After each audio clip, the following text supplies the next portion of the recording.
তেখেতৰ ন্যায়ৰ বাবে মোৰ আজি জন্মদিনৰ দিনা তেখেতৰ ন্যায়ৰ বাবে প্ৰাৰ্থনা জনাইছোঁ।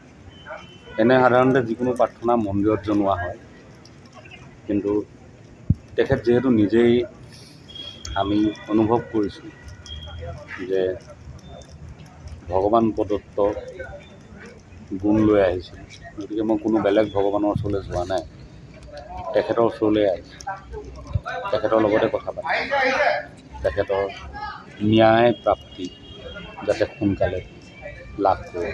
অসমৰ এগৰাকী জনপ্ৰিয় সংগীত পৰিচালক, কণ্ঠশিল্পী, লগতে আমাৰ অন্যতম এগৰাকী প্ৰাণৰ শিল্পী, আমাৰ এক সত্তা বুলি ক'ব লাগিব মানস ৰবীন ককাইদেউ।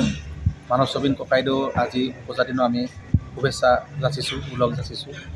আৰু আজি আমি ধামধুমেৰে আচলতে জুবিন দা যিহেতু আমাৰ মাজত নাই, জুবিন দা বিহীনভাৱে আমি এতিয়াও বাৰ্থডে বা জন্মদিন উদযাপন কৰা নাই, কিন্তু আমি জানো যে জুবিন দা আমাৰ মাজত ক'ৰবাত নহয় ক'ৰবাত আছে, জুবিন দা আমাৰ মাজত থাকিব সদায়। আৰু তেখেতক আমি বুকুত থাপনা পাতি সদায় সেৱা পূজা অৰ্চনা প্ৰাৰ্থনা কৰি আছোঁ।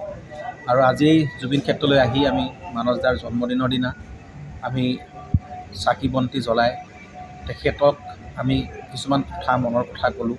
মানস দায়ো মনৰ কথাখিনি ক'লে, যাতে আমাক তেওঁ আশীৰ্বাদ কৰক, যাতে আমি গোটেই প্ৰক্ৰিয়াটো যাতে আমি আগবঢ়াই লৈ যাব পাৰোঁ।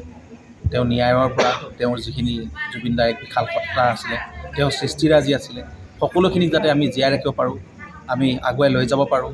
আৰু গোটেই প্ৰক্ৰিয়াটো এই ন্যায়ৰ যিটো প্ৰক্ৰিয়া, এই যুঁজখন চলি আছে, সঠিকভাৱে যাতে আমি ন্যায় পাওঁ, সেই কথাটো আজি মানস দাই জুবিন দাক বাৰে বাৰে মই কৈ থকা শুনিছোঁ।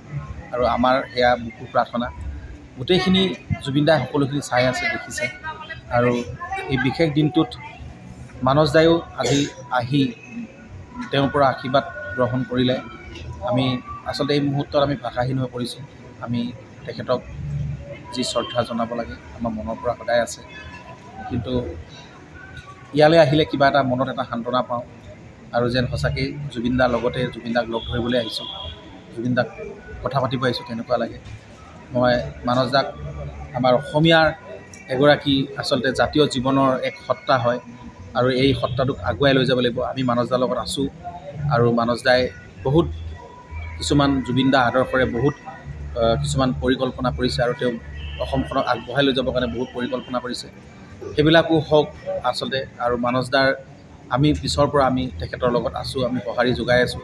আৰু জুবিন দাই তেখেতক আশীৰ্বাদ কৰক, আৰু মানস দাৰ লগত অসমৰ ৰাইজ আছে, আৰু সদায় যাতে আমি একত্ৰিতভাৱে এনেকৈ আমি থাকিব পাৰোঁ।